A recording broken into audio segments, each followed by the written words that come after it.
वासुदेवाय। ओम नमो भगवते वासुदेवाय। ओम नमो भगवते वासुदेवाय। नारायणा नमस्कृत्यं नरं चैव नरोत्तमं देवीं सरस्वतीं व्यासं ततो जयमुदीरये। नष्टप्रायेषु भद्रेषु नित्यं भागवत सेवया भगवतीरुत्तमश्लोके भक्तिर्भवति नैष्टिकी। कृष्णाय वासुदेवाय देवकी नंदनाय च नंदगोपकुमाराय गोविंदाय नमो नमः। ఈరోజు భక్తులందరికీ మన బుధవార భాగవత సత్సంగంలోకి స్వాగతం. ఈరోజు మనం చర్చించుకునే అంశం మొదటి స్కందంలోని 2వ అధ్యాయంలో సూత గోస్వామికి సౌనకాది ఋషులు 6 ప్రశ్నలు అడుగుతారు. అందులో మొదటి ప్రశ్న మానవ జీవన లక్ష్యం ఏమిటి? అదేవిధంగా శాస్త్రాలు ఎన్ని వర్ణించబడ్డాయి కదా, అందులో సారాన్ని గ్రహించి మాకు చెప్పండి. ఎందుకంటే కలియుగ వాసులకి సమయం చాలా తక్కువ. వాళ్ళు సారాన్ని గ్రహించి దాన్ని అర్థం చేసుకుని తమ జీవితంలో అవలంబించుకుంటారు వేద సారాన్ని, అప్పుడు ఆ మానవ జీవన లక్ష్యాన్ని పొందుతారు. అందుకే 2 ప్రశ్నలకి ఆన్సర్ కింద జవాబు కింద మొత్తం 2వ అధ్యాయం మొత్తం ఉంది. అందులో 16వ నంబర్ శ్లోకం. ఈ శ్లోకం ఒక అంశం అంతే. ఈ అంశంలో 1 పాయింట్ అన్నమాట. భగవద్భక్తి అనేదే మానవ జీవన లక్ష్యం. ఈ భగవద్భక్తి గురించే వేదాలన్నిటిలో సారం కింద వర్ణించబడింది. కానీ ఆ సారాన్ని అర్థం చేసుకోవడానికి మనం మధుమక్లాగా ఉండాలన్నమాట.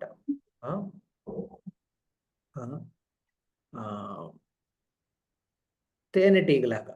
తేనెటీగ ఏం చేస్తుందండి? ప్రతి చోట వెళ్తుంది. మంచి స్థలమా చెడు స్థలమా చూడదు. అక్కడ ఏం చూస్తుంది? అది వెళ్ళి పుష్పాలు ఉన్నాయా చూస్తుంది. ఆ పుష్పంలో మధు ఉందా లేదో తెలుసుకుని ఆ మధుమక్కి అందులో ఉన్న మధుని స్వీకరించి అది తీసుకొచ్చి ఆ తేనె పుట్టలో పెడుతుంది. సారాన్ని గ్రహిస్తుంది అన్నమాట తేనెటీగ. ఈగ ఏం చేస్తుందండి? ఈగ వెళ్ళి ఎంత మంచి స్థలమైనా ఉన్నా అక్కడ వదిలేసిన కుళ్ళిపోయిన చెత్తలోంచి ఉన్న రసాన్ని గ్రహించడానికి వెళ్తుంది. అది మంచి పుష్పవనం ఉంది, ఆ పుష్పవనంలో ఎతుకుతుంది అనమాట. ఎక్కడ పేడ ఉంది, లేకపోతే ఎక్కడ విష్ట, అందులో ఉన్న రసాన్ని గ్రహించడానికి వెళ్తుంది ఈగ. కానీ తేనెటీగ సారాన్ని గ్రహించడానికి వెళ్తుంది. సో భక్తులు తేనెటీగలాగా ఉండాలి, ఈగలా కాదు. ఎంత మంచి ప్రదేశాలు ఉన్నా ఏం చేస్తామండి? సాధారణంగా ఈగలే ఎతుకుతాం అనమాట. ఏదైనా దోషాలు ఉన్నాయా వాటిని గ్రహించి దోషాలని చూసి వాటిని చర్చించుకుని మరి ఆనందపడతాం. అదొక సాడిజం అండి. సాడిజం. కొంతమందికి పరదుఃఖాన్ని చూసి ఆనందపడతారు. పరదుఃఖ సుఖి, ఇది సాధారణం. ఈర్ష్య భావంతో మనం ఈ లోకానికి వచ్చాం. పరలోకానికి నుంచి ఏ లోకానికి రావడానికి కారణం ఏంటండి? ఈర్ష్య. ఆ ఈర్ష్య ఎలా వ్యక్తం చేస్తాం? మిగతా వాళ్ళని నిందించడంలో ఆనందపడుతూ. మిగతా వాళ్ళు దుఃఖంలో ఉంటే అందులో ఒక ఆనందం వచ్చేస్తుంది. కానీ వైష్ణవుడు ఎలాంటండి? సారగ్రాహి. తన సారాన్ని అర్థం చేసుకున్నాడు. మానవ జీవన సారాన్ని అర్థం చేసుకుని దాన్ని మిగతా వాళ్ళకి ఇచ్చే ఉద్దేశంతో ఉంటాడనమాట. అందుకే మిగతా వాళ్ళకి అంటే ఈ జీవరాశికి ఆ భక్తి రసాన్ని అందజేసే ప్రయత్నంలో భక్తుడు ఏం చేస్తాడంటే మిగతా వాళ్ళలో ఉన్న దోషాలని చూడడు, వాళ్ళలో ఉన్న మంచి గుణాలని చూస్తాడు. ఆ విధంగా తేనెటీగ కింద మారుతాడు. ఈగకి ఎక్కడండి ఎంజాయ్మెంట్? పక్కింట్లో ఏమవుతుంది గొడవలు, వాళ్ళింట్లో ఏ గొడవలు, కారణాలు ఏంటి, దీని దోషాలు ఏంటి, వాడి దోషం ఏంటి, వీడి దోషం ఏంటి, వాటి మీద ఎక్కువ ఆలోచన ఉంటుంది. కానీ తేనెటీగది మంచి గుణాన్ని కలిగి ఉన్న గుణాలని గ్రహించి వాటిని ప్రోత్సహిస్తుంది. వైష్ణవుడు అలా ఉండాలి. అలా భక్తి రసాన్ని ఆస్వాదించే ఆ వ్యక్తియే తేనెటీ కింద మారతాడు. లేకపోతే ఈగలాగా ఉండిపోతాం. సో మనం అందరం నిర్ధారించుకోవాలి, మనం ఈగలా ఉండాలనుకుంటున్నాం, తేనెటీగలా మారాలనుకుంటున్నాం. ఎవరెవరు ప్రభుజీ నేను ఈగలానే ఉన్నాను ఇప్పుడు దాకా? చేతులెత్తండి. ఎవరెవరు అక్కడ అనుకుంటున్నారు నేను ఈగలానే ఉన్నాను ప్రభుజీ ఇప్పుడు దాకా?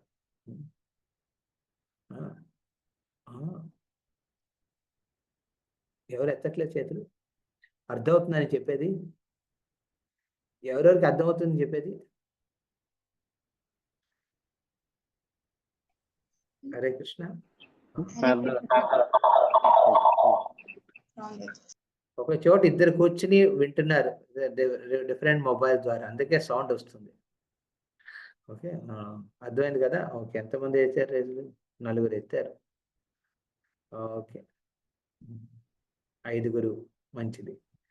ఓకే, ఇందులో సాధారణంగా మనం ఈగలానే ఉంటాం, అందులో రుచే వేరు. మొత్తం వాట్సాప్ తీసుకోండి, లేకపోతే ఫేస్బుక్ అని, ఇప్పుడు దాకా నేను ఫేస్బుక్ అకౌంట్ ఎప్పుడు ఓపెనే చేయలేదు. తర్వాత ఏవో వచ్చినాయి, ఇంకోటి ఏదంట ట్విట్టర్ అట, తర్వాత ఇంకేవో ఉన్నాయిలేండి. సో ఇవన్నీ వీటన్నిటిలో ఏంటండి చర్చ? కలుషితమైన దోషాలు, మిగతా పగవారి దోషాల గురించి ఆలోచిస్తూ ఉంటాం, చర్చించుకుంటూ ఉంటాం, అందులో రసాన్ని ఆనందిస్తూ ఉంటాం. కానీ తేనెటీగ మంచి గుణాలను చూస్తుంది కాదు, ప్రోత్సహించి వాళ్ళ హృదయంలో కూడా భక్తిని ఆస్వాదించే ఒక ప్రేరణని ఇస్తుందన్నమాట. అలాంటి ప్రయత్నం భక్తులు చేయాలి. అందుకే నిత్యం భాగవతం రస అధ్యయనం, రస ఆస్వాదనం ఇంపార్టెంట్. భక్తి రసాన్ని ఏం చేయాలంటే అర్థం చేసుకోకూడదు, ఆస్వాదించాలి. అర్థం చేసుకో ఒక లెవెల్ అంతే, తర్వాత దాన్ని ఆస్వాదించాలి. To relish.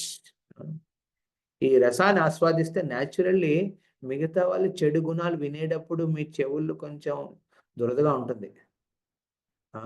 వద్దు బాబాయ్, ఎందుకు వినాలి, నాకేమన్నా అవసరం అది, దానివల్ల నాకేమన్నా ఉపయోగపడుతుందా?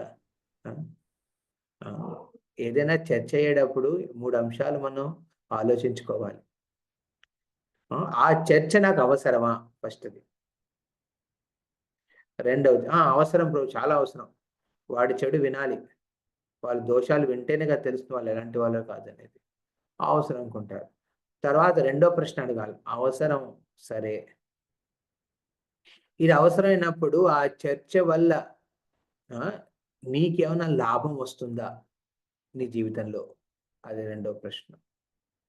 అది వినడం అవసరమే, కానీ దానివల్ల లాభం లేదనుకోండి వినకూడదు. ఓకే, లాభం ఉంది. లాభం ఏంటండి? చర్చ వినిన తర్వాత నాకు తెలుస్తుంది వాడి దోషాలు ఏంటి, ఆమె దోషాలు ఏంటి అనేవి. తద్వారా నేనేం చేయొచ్చు? నేను కొంచెం జాగ్రత్త వహించవచ్చు, దూరంగా ఉండొచ్చు. లేకపోతే వాళ్ళని నేను ఇంకో విధంగా హెల్ప్ చేయొచ్చు, వాళ్ళ లోపాలని చూసి. అందుకే మూడో ప్రశ్న అడగాలి. ఓకే, ఇది అవసరము, ఇది నా వల్ల లాభం పొందుతాను. మూడోది అడగాలి, ఆ చర్చ వినిన తర్వాత మీరు ఎవరి దోషాలు వింటున్నారో వాళ్ళ జీవితంలో ఏదైనా ఉపయోగకరమైన ఏంటది పొజిషన్లో ఉన్నారా? అంటే వాళ్ళకి హితం చేసే పొజిషన్కి మీకు అర్హత ఉందా? మీకు అర్హత ఉందా లేదా చెక్ చేసుకోవాలి. అది లేదండి, ఉపయోగమే, వినాలి, దూరంగా ఉండాలి. కానీ వాళ్ళకి నేను చేసే అర్హత మాత్రం నాకు లేదు. అప్పుడు మనం వినకూడదు. ఈ 3 కన్ఫర్మ్ అవుతేనే అప్పుడు మనం ఆ చర్చ గురించి వినొచ్చు. మీ పిల్లల విషయాల్లో సింపుల్‌గా ఉంటుంది. ఏంటదిది? అది అవసరమా? అవసరమే. అది లాభం అవుతుందా? నాకు కాదు లాభం, పిల్లలకే లాభం. ఆ! ఆ! నా లాభం పక్కన పెట్టుకోండి. వాళ్ళకి వాళ్ళు ప్రాబ్లమ్స్ ఏమైనా తెలుసుకుంటే దాన్ని కట్ చేయొచ్చు. మూడోది అర్హత ఉందా? ఉంది. అర్హత ఉంది. అప్పుడు వినొచ్చు. కానీ ప్రతి పగడోడిది పక్కోడిది, పెగ్గోడిది, ప్రతి వాడిది వినడం, చేయడం వల్ల ఏమవుతుందండి? మనం ఈగలాగా ఉండిపోతాం. హ్మ్. అందుకే భక్తి రస ఆస్వాదనం చేసేటప్పుడు నేచురల్‌గా ఒక భక్తుడికి ఇలాంటి రుచి ఉండదు. హ్మ్. హ్మ్. పగోడి ఎన్నో విషయాలు, ఆ! హైఫన్ విషయాలనమాట. అలాంటివి వినే ఉద్దేశాలు ఉండవు. ఇంట్రెస్ట్ ఉండదు. హ్మ్. అందుకే దూరంగా ఉండాలి. భక్తి రసాన్ని ఆస్వాదించడానికి ఏ మనం భాగవతం ఆశ్రయించాలి. నిత్యం. ఆ! స్పెసిఫిక్‌గా అందుకే చెప్పాననమాట. ఈ ఈ బుధవార సత్సంగంలో వచ్చే భక్తులందరికీ నా విన్నపం ఏంటంటే, మీరు రెగ్యులర్‌గా ఈ భాగవత సత్సంగంలో, ఈ భాగవతం రీడింగ్‌లో ఉండండి. మీ మీ గ్రూప్స్ ప్రకారం. ఆ! అది రెగ్యులర్‌గా చేయండి. అలాగే చేస్తూ ఈ బుధవారం రోజున ఆహ్, రండి. ఆ! అందుకే వీళ్ళకి కూడా చెప్పాను. రమణ్ రావు ప్రభుకిను, మాతాజీకి కూడా, పద్మావతి మాత వాళ్ళందరికి. ఎవరైతే రెగ్యులర్‌గా రీడింగ్ సెషన్స్‌లో వస్తున్నారో వాళ్ళనే పిలవండి. ఓకే. అందరిని పిలవకండి. హ్మ్. ఎందుకంటే ఇక్కడ చర్చించేది అర్థం చేసుకోవడానికి, హ్మ్. మీరు కూర్చొని వింటున్నారు ఇక్కడ మీ ఇళ్ళల్లో కూర్చొని. కొంతమంది వంటలు చేసుకొని మరీ వింటున్నారు. అది వీడియో చూసాను కూడా ఇందాక. హ్మ్. వంటలు చేసేప్పుడు మీ వీడియో ఆఫ్ చేసి పెట్టుకోండి. ఓకే. ఇది టైం అయ్యుండొచ్చు మీకు వంటలు చేసేది. ఆ! సో, మీరు వింటున్నప్పుడు మీరు శ్రద్ధతో వింటున్నారు నాకెలా తెలుస్తుంది? ఆ! ఎలా తెలుస్తుంది మీరు శ్రద్ధతో వింటున్నారా లేదా అనేది? ఎవరైనా చెప్పాలనుకుంటున్నారా? వీడియో ఆన్‌లో ఉంటే తెలుస్తుంది ప్రభుజీ. హరే కృష్ణ. మీరు అడిగిన ప్రశ్నకి స్పందిస్తే సమాధానం చెప్పినట్టు. ఓకే. వీడియో ఆన్ అక్కర్లేదండి. పరిస్థితులు వేరుగా ఉంటాయి. కొంతమంది వంట చేస్తారు, లేకపోతే కూర్చున్నారు. హ్మ్. అది నాకు కూడా మంచిది కాదు. ఆహ్, ఎలా తెలుస్తుంది మీరు శ్రద్ధతో వింటున్నారని? మీరు రెగ్యులర్‌గా ఈ రీడింగ్ గ్రూప్స్‌లో వస్తున్నారు. రెగ్యులర్‌గా మీరు అంటే డైలీ మీకు అవుతున్న భాగవతం సెక్షన్‌లో అటెండ్ అవుతున్నారు. అలా తెలుస్తుందనమాట. సో, ఆ విధంగా ఎవరైతే వస్తున్నారో అప్పుడు దానికి ఇక్కడ ఏమవుతుందంటే ఒక సంఘం ఏర్పడిందక్కడ. ఆ సంఘంలో మనం వింటే నేచురల్లీ దానికొక ఎఫెక్ట్ వస్తుంది. హ్మ్. ఇప్పుడు మాకు వారానికి 3 రోజులు మేము బ్రహ్మచారులందరం కలుస్తాం అన్నమాట. బ్రహ్మచారులు అంటే కలుస్తాం అంటే ఇక్కడే ఉంటాం. అందరం కలిసే ఉంటాం. కానీ కలిసి ఉండడం వల్ల కలుస్తున్నామని కాదు కదా! ఆ! ఇళ్ళల్లో గూడా చూడండి. కలిసి ఉంటాం. కానీ కలుస్తున్నామా? చెప్పలేం. ఆహా! ఒక ఒక భోజనానికైనా అందరూ కలిసి చేయాలి. లేకపోతే భాగవతానికైనా అందరూ కలిసి చేయాలి. లేకపోతే జపానికైనా అందరూ కలిసి చేయాలి. ఇంట్లో అందరూ కలిసున్నారంటే కలవట్లేదది. కలవడం అని అర్థం కాదు. మా బ్రహ్మచారులు కూడా మేం చేస్తాం, పొద్దున మార్నింగ్ భాగవతం అవన్నీ అయిన తర్వాత మళ్ళీ మధ్యాహ్నం పూట వారానికి 3 రోజులు ఒక గంట, గంటన్నర సేపు మేము కొన్ని చర్చించుకుంటాం శాస్త్రాల నుంచి. మా బ్రహ్మచర్య రిలేటెడ్ అన్నమాట. చర్చించుకుంటూ ఉంటాం అన్నమాట. ఇవాళ గూడా ప్రోగ్రామ్ ఉంది.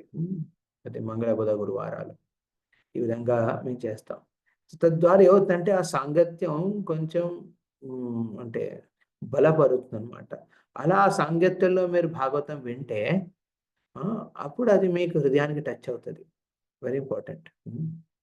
ఇది ఇక పబ్లిక్ ప్రోగ్రామ్ కింద పెట్టట్లేదిది. ఓకే.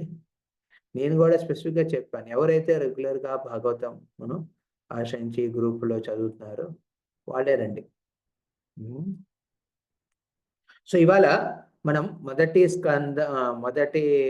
స్కందంలోని రెండో అధ్యాయంలోని 16 నంబర్ శ్లోకం. మీరు షేర్ చేస్తారా రమణరావు ప్రభు? ఓకే ప్రభుజీ.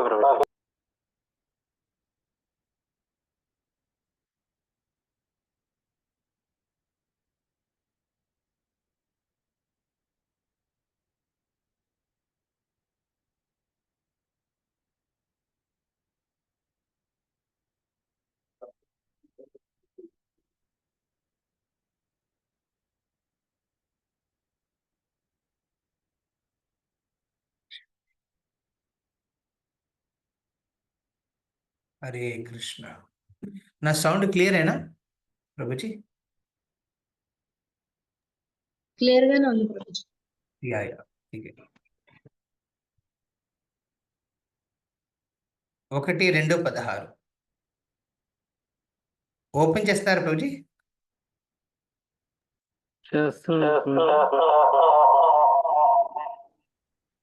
అదే మీరు మాతాజీ ఒక చోటే ఉన్నట్టున్నారు, అందుకే సౌండ్ వస్తుంది. Okay, echo.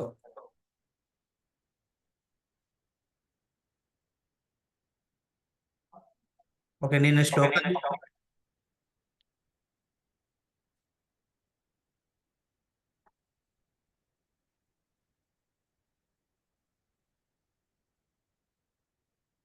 సరే, నేను శ్లోకాన్ని చదువుతాను, మీరు తర్వాత అనువాద తాత్పర్యం రెడీ చేసి పెట్టు. ఓకే. శుశ్రూషయో శ్రద్ధదానస్య, మీరంతా రిపీట్ చేయొచ్చు.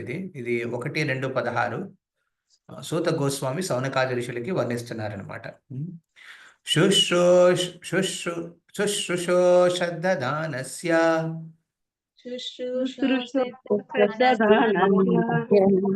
ఒక మాతాజీ అన్మ్యూట్ చేయండి, మిగతా వాళ్ళందరూ మ్యూట్ లో పెట్టుకోండి. ఓకే. శుశ్రూషో శ్రద్ధదానస్య శుశ్రూషో శ్రద్ధదానస్య వాసుదేవా కదా రుచిః.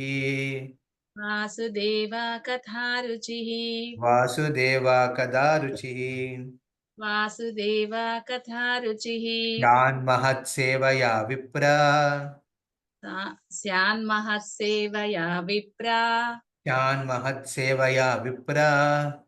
స్యాన్మహత్సేవయా విప్రా. పుణ్యతీర్థాని సేవనాత్. పుణ్యతీర్థాని సేవనాత్. పుణ్యతీర్థాని సేవనాత్. పుణ్యతీర్థాని సేవనాత్. శుశ్రూషో శ్రద్ధదానస్య శుశ్రూషో శ్రద్ధదానస్య వాసుదేవా కదా రుచిః. వాసుదేవా కథారుచిః. యాన్మహత్సేవయా విప్రః. యాన్మహత్సేవయా విప్రః. పుణ్యతీర్థాని సేవనాత్. పుణ్యతీర్థాని సేవనాత్. అనువాదం తాత్పర్యం చదవండి. అనువాదం.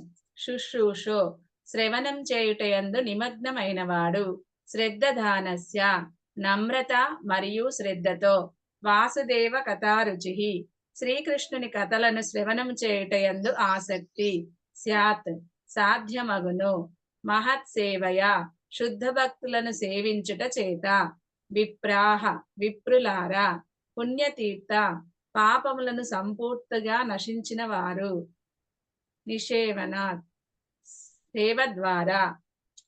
అనువాదము. ఓ విప్రులారా, సర్వ పాపదూరులైనటువంటి మహాభక్తులకు సేవను గూర్చుట ద్వారా గొప్ప సేవ వనరింపబడుచున్నది. అట్టి సేవ ద్వారా మనుజునికి వాసుదేవుని కథలను శ్రవణం చేయుటయందు రుచి ఉత్పన్నము అగుచున్నది. భాష్యం చదవమంటారా ప్రభుజీ? చదవండి. శ్రీల ప్రభుపాదుల వారి భాష్యం. శ్రీకృష్ణ భగవానుని ఎడ తిరుగుబాటు ధోరణియే జీవుని బద్ధ జీవితమునకు కారణమై ఉన్నది.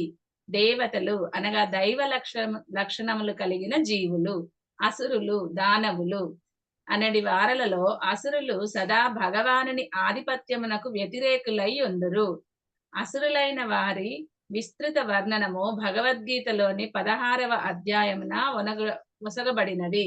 అసురులైన వారు ప్రతి జన్మయందును నీచ స్థితిలోనికి త్రోయబడి క్రమముగా పశు జన్మలకు పతనము అందుదురనియు, మరియు పరతత్వమైన శ్రీకృష్ణ భగవానుని గూర్చి ఏమాత్రము తెలుసుకొనలేరు అనియు దాని యందు తెలుపబడినది. అట్టి అసురులు క్రమముగా భగవానుని ముక్త సేవకుల కరుణ ద్వారా భగవదైత్వమునకు ఉద్ధరించబడుదురు. భగవత్ సంకల్పంచే ముక్త సేవకులైన వారలు ప్రపంచమునందలి పలుచోట్ల అటువంటి కార్యములను గావించుచుందురు. అట్టి భక్తులు శ్రీకృష్ణ భగవానుని ఆంతరంగిక నిత్య సహచరులు.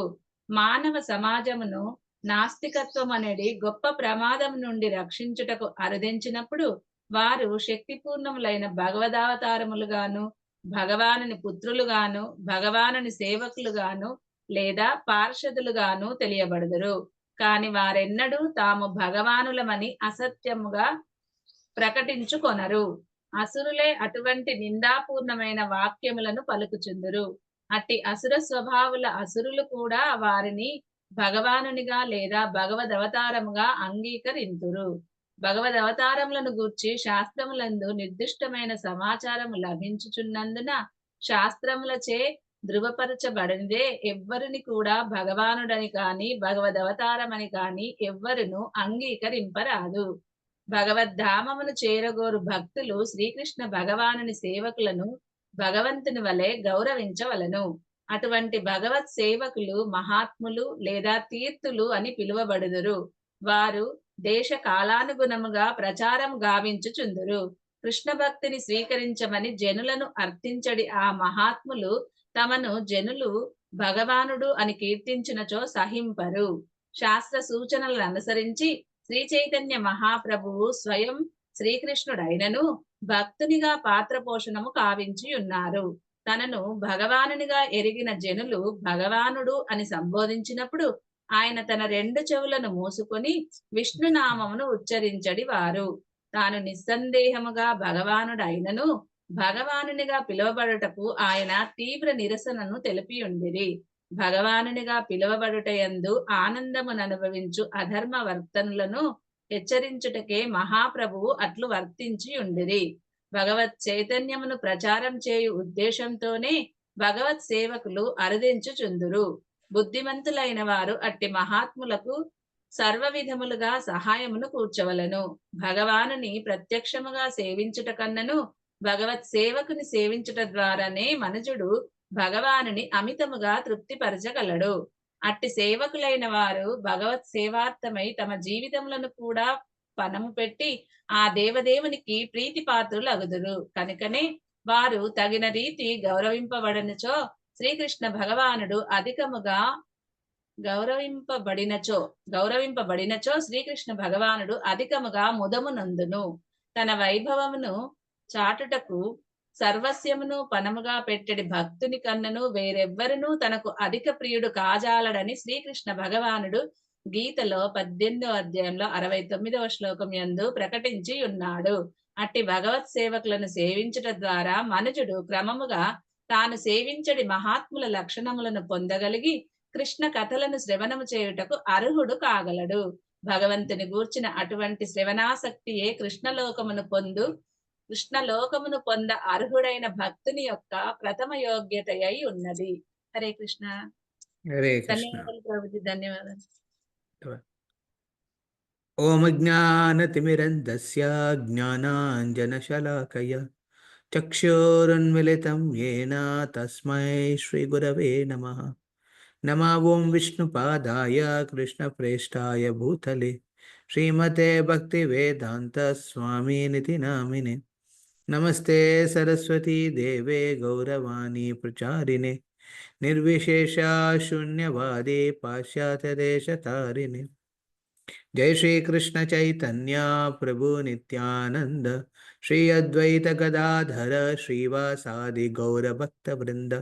హరే కృష్ణ కృష్ణ కృష్ణ హరే హరే, హరే రామ రామ రామ హరే హరే. కందరా శ్రీమద్భాగవతంకి జై. ప్రభుజీ మీరు స్క్రీన్ షేర్ స్టాప్ చేయండి. ఓకే, ఇందులో ముఖ్యంగా మనం 2 అంశాలని చూస్తాం. విశేషంగా శ్రీల ప్రభుపాద వారు అనువాదంలో ఈ పర్టికులర్ శ్లోకం సృశ్రుశ్రయో శ్రద్ధధానస్య వాసుదేవ కదారుచి శాన్ మహత్సేవయా విప్ర పుణ్యతీర్థ నిషేవనాత్. ఇక్కడ మనం గమనిస్తే ఇక్కడ మొత్తం 5 స్టెప్స్ వర్ణించబడినవి. మనం భక్తిలో ఏ విధంగా ప్రగతి చెందుతామో దాన్ని ఉద్దేశించిన 5 అడుగుల గురించి ఇక్కడ చెప్పుంది. మొదటి అడుగు ఇక్కడ శాన్ మహత్ సేవయా విప్రహ. శాన్ అనేది ఒక అద్భుత శబ్దం. ఇక్కడ మన జీవితంలో శ్రీల ప్రభుపాద అనువాదంలో చెప్పినట్టు అసురతత్వంతో నిండి ఉన్నాం. ఈ ప్రపంచంలో సురులు అసురులు అని ఇద్దరుంటారు. సత్యుగ సమయంలో ఈ సురులు అసురులు వేర్వేరు బ్రహ్మాండాల్లో ఉండేవాళ్ళు. ఎలాగా? హిరణ్యకశిపు, దేవతలు వేరే వేరే బ్రహ్మాండంలో ఉంటారు. హిరణ్యాక్షుడు కదా. సో దేవతలందరూ వెళ్ళి వరాహదేవుని అడుగుతారు. బ్రహ్మదేవుడు కన్ఫ్యూజ్ అవుతారు, ఏం చేయాలి. అప్పుడు వరాహదేవు వచ్చి వేరే వేరే గ్రహాల్లో ఉంటారు. వాళ్ళు వేరే వేరే బ్రహ్మాండాల్లో ఉంటారు. అదే త్రేతాయుగంలో ఒకే గ్రహంలో వేరే వేరే దేశాల్లో ఉన్నారు కదా. సురులు అంటే రామరాజ్యంలో రాముణ్ణి స్వామిగా స్వీకరించి ఉన్న అయోధ్య వాసులందరూ సురుల కింద ఉన్నారు. అసురులు లంకాపురిలో, శ్రీలంకలో రావణాసురుని రావణ బ్రహ్మ కింద పూజించి హీరో కింద మార్చుకున్నారు. ఇప్పుడు ఒక దక్షిణ భారతంలో కొన్ని చోట్ల రావణాసురుని మందిరాలు కూడా ఉన్నాయి. రావణాసురు కూడా అభిషేకం చేసి పూజిస్తారు దేవుడి కింద. ఎందుకండి? ఎందుకంటే వాళ్ళు ఆ అసురతత్వంతో ఉన్నారు కాబట్టి. సో త్రేతాయుగంలో ఒకే గ్రహంలో 2 దేశాల్లో ఉన్నారు, వేరు వేరే దేశాల్లో. ద్వాపర యుగంలో ఏమైందండి? అసురులు సురులు ఒకే పరివారంలో ఉన్నారు. ఒకే పరివారం, ఒకే రాజ్యంలో. కౌరవులు, పాండవులు. మీరు యుగం బట్టి గమనిస్తే ఆ అసురు ప్రవృత్తి అనేది ఒక శరీర లక్షణాల ద్వారా గ్రహించేదే కాదు, వాళ్ళ మానసిక భావనం ప్రకారం కూడా అసురతత్వాన్ని గ్రహించవచ్చు. భగవద్గీతలో 17 అధ్యాయాల్లో విశ్లేషంగా దీని గురించి వర్ణించబడింది. 15 అధ్యాయాల్లో అసురతత్వ లక్షణాలు ఏంటండి, సురతత్వ లక్షణాలు ఏంటనేది. గర్విస్తాడు, ఏమైనా తన శక్తి ద్వారే అవన్నీ అయినాయని ఆనందపడతాడు. భగవంతుడు కృప ఇచ్చాడనే సిద్ధాంతాన్ని నమ్మడు. ప్రతిదీ తన కోసమే అనుకుంటాడు, ఇతరుల కోసం అని ఆలోచించడు. అది అసురతత్వం అన్నమాట. అలాంటి అసురతత్వం ఉన్న వ్యక్తులు యుగం ప్రకారం శారీరకంగా లక్షణాలు ఏం కనపడవు. పెద్ద పళ్ళు, కొమ్ములు అలాంటివి కౌరవులకి. వాళ్ళు చూడడానికి చాలా అందంగా ఉంటారు. కౌరవులు కూడా రాజ్యాన్ని బాగా వెళ్ళారు. ఏం చేశారండి? కొత్త మూవీ ఏంటవి సినిమా థియేటర్లు, కొత్త కొత్త బ్రాందీ షాపులు ఇలాన్నీ ఓపెన్ చేశాడు మన ఎవరు, దుర్యోధనుడు. ప్రతి ఒక్కరికి అంటే ఇంద్రియ భోగం చేయడానికి కావాల్సిన పరిస్థితులన్నీ ఏర్పాటు చేశాడు ఆయన. కానీ ధర్మ కార్యానికి ఉద్దేశించి ప్రోత్సాహనం మాత్రం ఇప్పుడు ఇవ్వలేదు. అందుకే కృష్ణుడు ఆ ధర్మాన్ని నిర్మూలించడం కోసమే యుధిష్ఠిర్ మహారాజుని రాజు కింద ఘోషిద్దాం అనుకున్నాడు. అందుకే ఇంత మహాభారతం అయింది. దుర్యోధనుడు మంచిగా పాలన లేదని కాదు, బాగానే పాలించాడు. కానీ అందులో ఏంటండి, ఇంద్రియ భోగాన్ని కేంద్రించాడు. ఇంద్రియ భోగాన్ని కేంద్రించి అందరికి అలాంటి ఉపాధులన్నీ క్రియేట్ చేశాడనమాట. దాన్నే కృష్ణుడు అధర్మం కింద భావించాడు.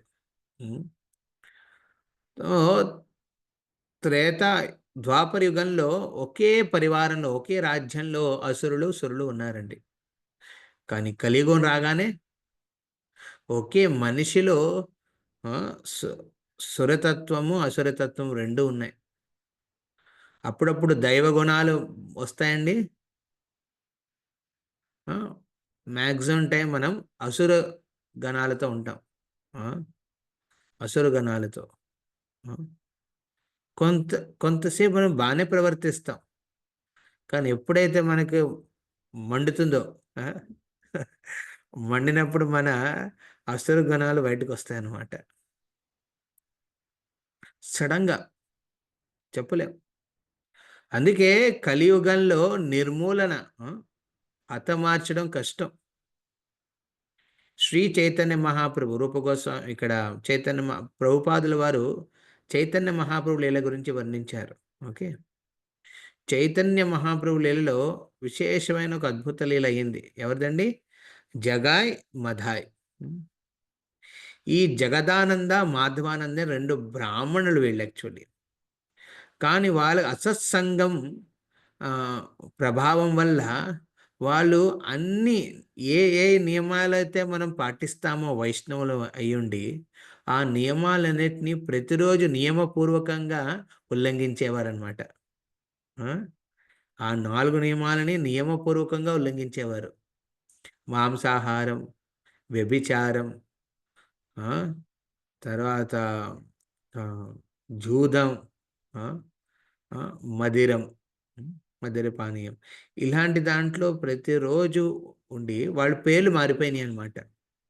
జగదానంద ఏమయ్యాడండి? జగగా మారాడు. మాధవానంద మదై కింద మారాడు. అలా ఎన్నో మందిని హింసించారు, చంపారు. వాళ్ళని మార్చడానికి శ్రీ నిత్యానందపురం ముందుకు వచ్చారనమాట. షాన్ మహత్ సేవయా విప్రహ. ఇది మొదటి అడుగు అన్నమాట మన జీవితంలో. మనం కూడా ఇలాంటి అసురతత్వాన్ని కలిగి ఉండి ఎన్నో జన్మల నుంచి మన ఈ ప్రపంచంలో ఎన్నో ప్రయాణాలు చేసాం. ఈ ప్రయాణాలు మీ ఎయిర్లైన్స్ కానీ, రైల్వే లైన్స్ ద్వారా కానీ, బస్ లైన్ ద్వారా కానీ వెళ్ళాం. మనం చేసిన ప్రయాణం మన కర్మ లైన్స్ అనమాట అవి. కర్మ లైన్స్ అవన్నీ మన కర్మ ప్రకారం మనం ప్రయాణించామన్నమాట ఎన్నో జన్మలు. అలా జన్మలో ఏం చేసామండి? అప్పుడప్పుడు సురగణాల్ని వ్యక్తం చేసాం, కానీ మొత్తం చాలాసార్లు అసురగణాల్ని వ్యక్తం చేసాం. అలా అసురతత్వంతో చేసిన కార్యాల వల్ల పాపకర్మాన్ని మనం మోసాం. ఆ పాపకర్మాన్ని అనుభవిస్తూ ఎన్నో జన్మలు కూడా ఎత్తుతూ ముందుకు వెళ్ళాం. అందుకే దీన్ని కర్మ లైన్ అంటారనమాట. ఎయిర్ లైన్ కానీ, వాటర్ లైన్ కానీ, రైల్వే లైన్ కానీ పనిచేయవు వీటి మీద, రోడ్ లైన్ కానీ. మన జీవన ప్రయాణం ఎయిర్ లైన్ ద్వారా అవుతుంది అనమాట. ఏంటి? కర్మ లైన్. ఏ లైన్ అండి అది? కర్మ లైన్. ఆ కర్మ లైన్ ప్రకారం మనం ఎన్నో జన్మలు ఎత్తుతూ తిరుగుతూ అలా వెళ్తున్న జీవికి ఎప్పుడో ఒకసారి షాన్ మహత్ సేవయా విప్రహ. ఈ శ్లోకంలో 3వ లైన్ ఇది. గమనించాల్సింది ఏంటది? షాన్ మహత్ సేవయా విప్రహ. అరుదైన వైష్ణవ సాంగత్యం మనకి ఎప్పుడో ఒకసారి కలిసింది. సువర్ణ అవకాశం మనకి దొరికింది. మనం ప్రయత్నించలేదు, అది భక్తులే మన జీవితంలో అలాంటి అవకాశాన్ని ప్రదర్శించారు, అరేంజ్ చేసి ఇచ్చారనమాట మనకి. ఏ విధంగా అయితే శ్రీల నిత్యానంద ప్రభు ఆ జగాయి మధాయిలను ఉద్ధరించాలనే వాళ్ళని వాళ్ళున్న పాప జీవితం నుంచి ముక్తి పొందించి వాళ్ళకి ఒక ఉన్నతమైన భక్తి జీవితాన్ని ఇచ్చే సంకల్పం పెట్టుకున్నాడు నిత్యానంద ప్రభు. అప్పుడే వాళ్ళ జీవితంలో ఇది వచ్చింది. ఏంటంటే అది ఒక అరుదైన అవకాశం. షాన్ మహత్ సేవయా విప్రహ. ఒక భక్త సాంగత్యంలో వచ్చే అవకాశం వాళ్ళకి దొరికింది. మీరందరూ మీరు భగవద్భక్తి చేస్తున్నారు, ఎన్నో కార్యక్రమాలు అవుతున్నాయి మందిరం ద్వారా, అందులో మీరు పాల్గొంటున్నారు. మొన్న పుష్ప అభిషేకం అయింది. ఎవరెవరు వచ్చారండి ఇక్కడికి? పుష్పాభిషేకం రోజున శ్రీల రాధా శ్యామ సుందర్ 23వ వార్షికోత్సవ సందర్భంగా అవకాశం వచ్చింది. అందులో మీరు వస్తూ ఏం చేశారండి? మీతో పాటు మీ పక్కింటి ఆవిడకి ఏమీ తెలీదు, ఎక్కడికి వెళ్తున్నామో తెలీదు. ఓకే, ఫ్రెండ్ కదా, పిలిచింది కదా అని తీసుకొచ్చారు అనుకోండి. ఓకే, ఆవిడ కొత్తగా వచ్చి చూసిందని, అద్భుతం, బాగుందే. ఆ? అరే ఎంత సుందరమైన విగ్రహాల, ఎంత బాగున్నాయి, ఎంత పెద్ద అభిషేకమా, పుష్పాలతో ఇంతమంది సేవ చేస్తున్నారా. ఆ? తర్వాత ప్రసాదం గ్రహించి, ఓ అద్భుత ప్రసాదం. ప్రసాదం తీసుకుని తర్వాత మళ్ళీ ఇంటికి వెళ్ళింది. ఆ రోజంతా ఆ రోజు అయిన ప్రోగ్రాం గురించి ఆలోచించాడు, చించాడు ఏదో ఒకటి. ఎవరో ఒకరు. ఇది వాళ్ళ మొదటి అడుగు అనమాట వాళ్ళ భక్తి జీవితంలో. ఇప్పుడు దాకా చేసిన కర్మ లైన్స్ నుంచి వాళ్ళు ఎందులోకి వెళ్తున్నారండి? వాళ్ళకి ఒక పాస్పోర్ట్ వచ్చినట్టు అనమాట, ఒక అర్హులు చెందారనమాట. ఎందులోకి? వైకుంఠ ఎయిర్లైన్స్కి. కర్మ లైన్ నుంచి వైకుంఠ లైన్కి వెళ్ళారనమాట. ఈ వైకుంఠ లైన్లో మొదటి చేసేది ఏంటండి? అలాగా ఒక భక్త సాంగత్యంలో షాన్ మహత్ సేవయా విప్రహ. మహత్ సేవయ అంటే భక్తులకు భక్త సాంగత్యంలో సేవ చేసే అవకాశం. ఏ సేవ అండి? వినడం, హరినామాన్ని విన్నారు వాళ్ళు. ఓకే, భగవంతుడి దర్శనం చేసుకున్నారు, వచ్చి పుష్పాలని పుష్పరేఖల్ని తెంపారు, సేవ. ఈ విధంగా తెలిసో తెలియకో ఏదో ఒక సేవ భగవద్భక్త సంఘంలో దొరుకుతుందన్నమాట. మొదటిది వైష్ణవ సాంగత్యంలోకి రావడం మొదటి అడుగు. ఆ రెండో అడుగు ఏంటండి? అందులో సేవ చేయడం.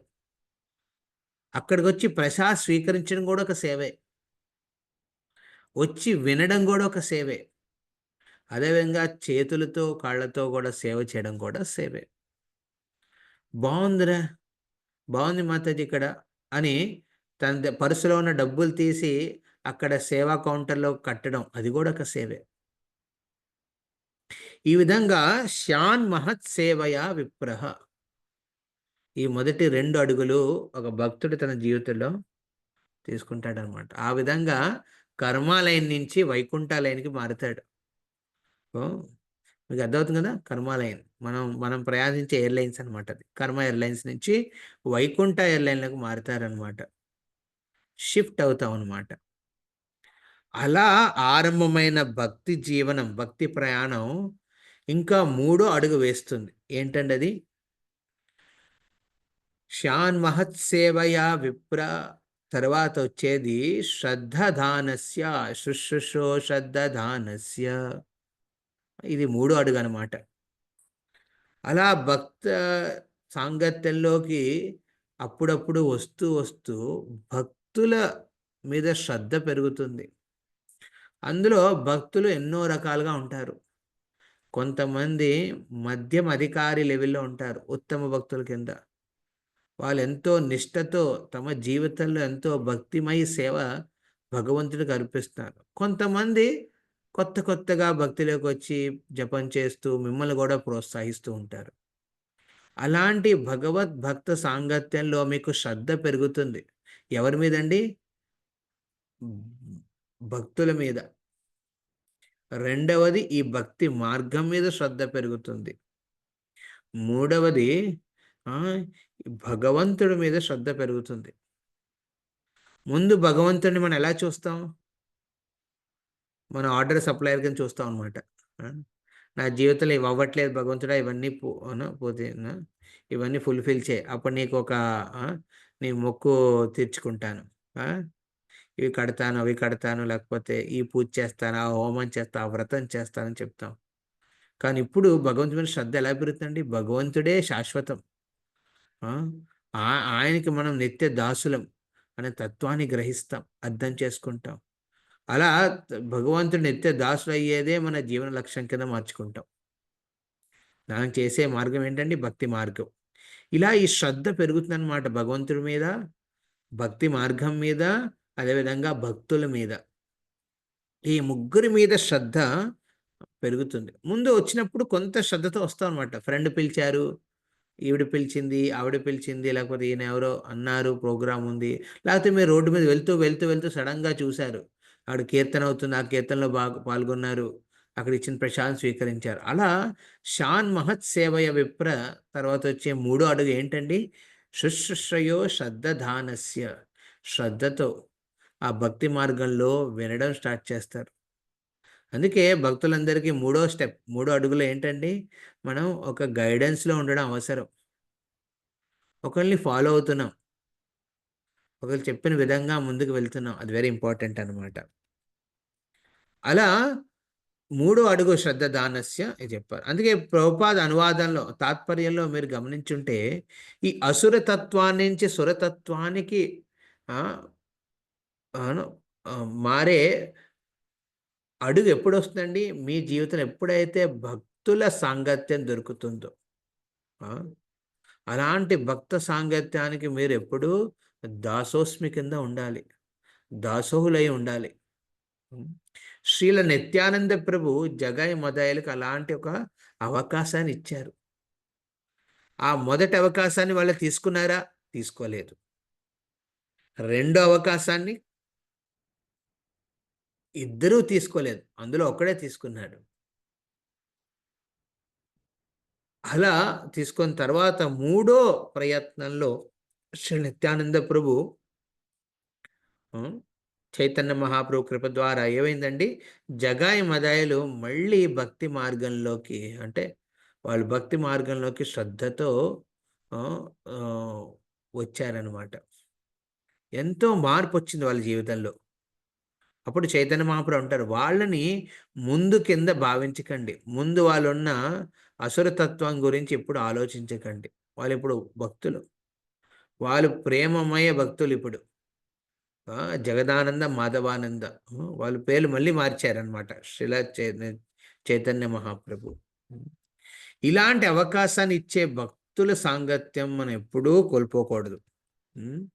ఇది వెరీ ఇంపార్టెంట్. అందుకే ఎలా ఆ భక్త సాంగత్యంతో మనం నిష్టగా ఉండగలం, ఎప్పుడైతే శ్రద్ధ ఉంటుందో. అందుకే ఇక్కడ శుశ్రూషయో శ్రద్ధదానస్య, అలా శ్రద్ధతో ఆ భగవద్భక్త సాంగత్యంలో రెగ్యులర్గా గైడెన్స్లో మనం ఏం చేస్తాం, భక్తి మార్గాన్ని ఎంచుకుంటాం అనమాట. మనకు శ్రద్ధ భక్తుల మీదే కాదు, శ్రద్ధ భక్తి మార్గం మీద కూడా. అందుకే ఆ భక్తి మార్గంలో మొదటి విధి ఏంటండి, శ్రవణం. శ్రవణం కీర్తనం విష్ణు స్మరణం పాద సేవనం అర్చనం దాస్యం సాఖ్యం ఆత్మ నివేదనం. ఈ 9 నవవిధ భక్తిలో మొదటి 2 అంగాలు ఎంతో ఇంపార్టెంట్ అనమాట. ఏంటండి, శ్రవణ కీర్తన. శ్రవణం వినడం, శ్రద్ధ ఉన్న చోట వింటే మీకు అది హృదయానికి టచ్ అవుతుంది అనమాట. శ్రద్ధ లేదనుకోండి, ఏదో విన్నాలే, ఏదో చెప్పాడులే, చెప్పిందిలే, చూద్దాంలే అన్నట్టు ఉంటుంది. అందుకే భగవద్భక్త సాంగత్యంలో వచ్చి రెగ్యులర్గా టెంపుల్కి వస్తూ ప్రోగ్రామ్స్ అటెండ్ అవుతుంటే అందులో కొంతమంది భక్తుల మీద మీకు శ్రద్ధ పెరుగుతుంది. అలాంటి భక్తుల నుంచి వినడం అవసరం. ప్రభుజీ నేను ఆన్లైన్లో ఉంటున్నాను కదా ప్రభుజీ, నేను ఇక్కడి నుంచి వింటాను, అక్కడి నుంచి వింటాను, అది వింటాను, ఇది వింటాను, ఇది వింటాను, 10 మంది చెప్తున్నారు ప్రభుజీ, 10 విషయాలు అవన్నీ వింటాను ప్రభుజీ. ఇది ఒక మార్కెట్ ప్రభు, ఇక ఈ మార్కెట్లో ఇక్కడ ఒక రకంగా ఇస్తున్నారు, అక్కడ ఒక రకంగా ఇస్తున్నారు, అన్ని చోట్ల తీసుకుంటానంటే కుదరదు. ఒక విధంగా అది మంచిదే, ఒక విధంగా అలా వినడం ద్వారా మీ శ్రద్ధ ఒక చోట ఏర్పడచ్చు. కానీ ఎక్కడైతే శ్రద్ధ ఏర్పడుతుందో అక్కడ రెగ్యులర్గా వినడం అవసరం. వినడం అంటే మనం భక్తి మార్గం గురించి వింటాం, ఆ భక్తిని ఏ విధంగా అవలంబించుకోవాలి తమ పర్సనల్ లైఫ్లో దాని గురించి కూడా చర్చించుకుంటాం వాళ్ళతో. అలాంటి శ్రద్ధ ఉండాలి. గైడెన్స్ అనేది ఏంటండి, రెగ్యులర్గా తీసుకునేది. ఓకే, ఈ విధంగా ఉంటాం, ఈ విధంగా ముందుకెళ్తామండి. అన్ని చోట్ల బాగుంది ఇప్పుడు, అన్ని చోట్ల వింటూ ఉంటానంటే అందరివాడు అంటే ఎవరివాడు కాదని. ఓన్లీ భగవంతుడు అందరివాడు. మీరు అందరి వాడు అవ్వాలనుకుంటే అవ్వదు, ఎవరు వాడు అవ్వకుండా పోతారనమాట. అందుకే శ్రద్ధ దానస్య అనేది కొంతమంది భక్తుల సాంగత్యంలో ఆ శ్రద్ధ పెరుగుతుందన్నమాట. వాళ్ళ నుంచి మనం చెక్ చేస్తాం, ఓకే ఈ విధంగా ఉండాలి, ఓ విధంగా వినాలి, ఓకే దీన్ని ఎలా ప్రాక్టీస్లో పెట్టచ్చు ప్రభు, ఇలాంటి పరిస్థితిలో ఉన్నాను, దాన్ని ఎలాగా అప్లై చేయాలి, అది అనమాట. సో ఈ విధంగా శ్రద్ధ పెరుగుతుందన్నమాట భక్త సాంగత్యంలో. ముందున్న శ్రద్ధ ఏంటండి? కొంత శ్రద్ధ అది. అదో శ్రద్ధ అంట, చిన్న శ్రద్ధ అనమాట అది. ఆ శ్రద్ధలో మనం వింటూ వింటూ మహత్ సేవ చేస్తూ, సేవ అంటే ఏంటండి? ఆ రెగ్యులర్గా ప్రోగ్రామ్స్లో రావడం, ప్రశంసించడం, ఆ విధంగా సేవలు. అలా సేవ చేస్తూ కొంతమంది భక్తుల మీద మీకు శ్రద్ధ పెరుగుతుంది. అలా శ్రద్ధ పెరిగిన చోట మనం ఏం చేస్తాం? శుశ్రూషహో శ్రద్ధ దానస్య, అక్కడ వింటాం, గైడెన్స్ తీసుకుంటాం. అలా తీసుకున్న ఈ 3వ అడుగు తర్వాత వచ్చే 4వ అడుగు ఏంటండి అది? ఆ, ఉమ్, 4 ఇలా శ్రద్ధతో విన్నప్పుడు ఆ, వచ్చేది ఏంటండి? వాసుదేవ కదా రుచి, భగవంతుడి నామరూప గుణ లీల మీద మీకు వచ్చే రుచి అన్నమాట. ఉమ్, రుచి పెరుగుతుంది అనమాట. అంటే ఏంటండి రుచి? అంటే ఇప్పుడు చేసేది భజన, రుచితో చేస్తేనే దాన్ని భక్తి అంటారు. అప్పటిదాకా చేసేది ఏంటండి? సేవ. ఉమ్, దీనికి ఉదాహరణ చెప్తాను. మీరు కొత్తగా వచ్చారు, ప్రోగ్రామ్స్ అటెండ్ అవుతున్నారు, వింటున్నారు, ఇప్పుడు కూడా వింటున్నారు అందరూ. ఇది మీరు సేవ కింద వస్తుంది. దీన్ని సేవ కింద పరిగణించాలన్నమాట. ఓకే, ప్రభువులు చెప్తున్నారు, మాతాలు చెప్తున్నారు వినమని, అందుకే నేను వింటున్నాను. ఇది సేవ కింద మాత్రం, అంటే శాన్ మహత్ సేవ అది. అలా సేవ వింటూ వింటూ ఆ సేవ చేస్తూ ఏమవుతుందండి? కొంతమంది భక్తుల మీద మీద శ్రద్ధ పెరుగుతుంది. అలా శ్రద్ధ పెరిగిన తర్వాత ఏంటండి వచ్చేది? వాసుదేవ కదా రుచి. అప్పుడు మీకు భగవంతుడి గురించి రెగ్యులర్గా వినాలని ఆతృత పెరుగుతుంది. జపం చేస్తాం ముందు మనం, కానీ సేవ కింద చేస్తాం అది. ఓ చెప్పారు భగవంతుడు, నేను సంకల్పించుకున్నాను, నేను 4 మాలలు చేస్తానని, అందుకే చేస్తాను, అది సేవ కింద పరిగణిస్తారు. ఎప్పుడైతే ఆ నామంలో రుచి వస్తుందో, రుచితో నేను 4 రౌండ్లు ఎందుకు, ఎక్కువ రౌండ్స్ చేస్తే బాగుంటుంది అనే ఒక ఆలోచన వస్తుంది, ఒక రుచి పెరుగుతుంది అనమాట. ఆ రుచితో చేసే సాధనని సాధన అంటారనమాట. ఇది భజన. ఉమ్. ఇలా సత్సంగంలో మనం భజన చేస్తాం. ఉమ్. పుణ్యతీర్థ నిషేవనాత్, పుణ్యతీర్థ ఏమవుతుందండి? అప్పుడు అలాంటి సేవ ద్వారా, అలాంటి భగవద్భక్త సాంగత్యంలో మీరు రుచి పెరిగినప్పుడు ఏమవుతుందండి? నేను పుణ్యతీర్థ నిషేవనాత్, ఈ సేవ ద్వారా ఏమవుతుందండి? మనలో ఉన్న కల్మషం అంతా దూరం అవుతుంది అనమాట. దూరం అవుతుంది. ఈ 5 అడుగులు మన భక్తి మార్గంలో వేయాల్సింది. అలా ఎవరైతే 5 అడుగులు వేస్తారో వాళ్ళే భగవంతుణ్ణి ఆ, ఏం చేస్తారండి? ప్రసన్నం ఇవ్వగలరు, భగవంతుని తృప్తిపరచగలరు. ఉమ్.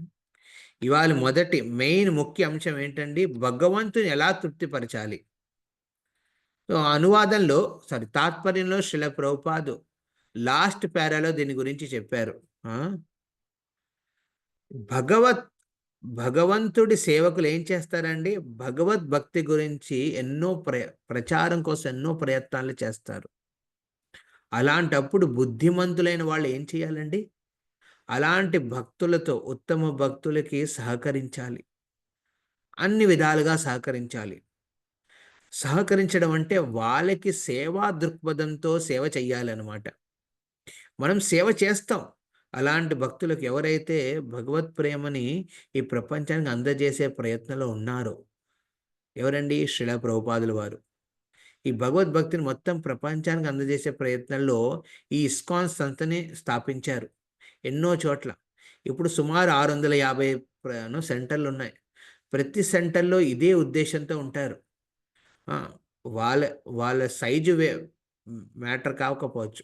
కొన్ని టెంపుల్ సైజులు పెద్దవి అవ్వచ్చు, కొన్ని టెంపుల్ సైజులు చిన్నవి అవ్వచ్చు, కొన్ని చోట్ల టీం తక్కువ అవ్వచ్చు, పెద్ద అవ్వచ్చు, కొన్ని చోట్ల గొడవలు ఇంకో విధంగా ఉండొచ్చు, ఇంకో చోట్ల గొడవలు ఇంకో విధంగా ఉండొచ్చు. కానీ అందరి ఉద్దేశం ఏంటండి? ఈ భగవత్ భక్తిని, ప్రేమని ప్రపంచానికి అందజేసే ఉద్దేశం అన్నమాట. అలాంటి భక్తులకు మనం ఏం చేయాలండి? సహకరించాలి అన్ని విధాలుగా. సహకరించడం అంటే ఏంటండి? సేవా దృక్పథం ఉండాలి.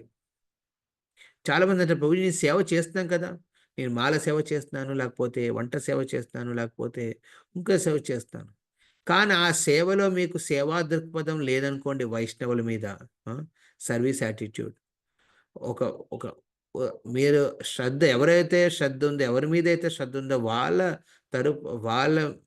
తరపున మీకు సేవా దృక్పథం ఉండకపోతే ఆ సేవ వల్ల ఎవరికీ లాభం లేదు, మీకే లాభం లేదు.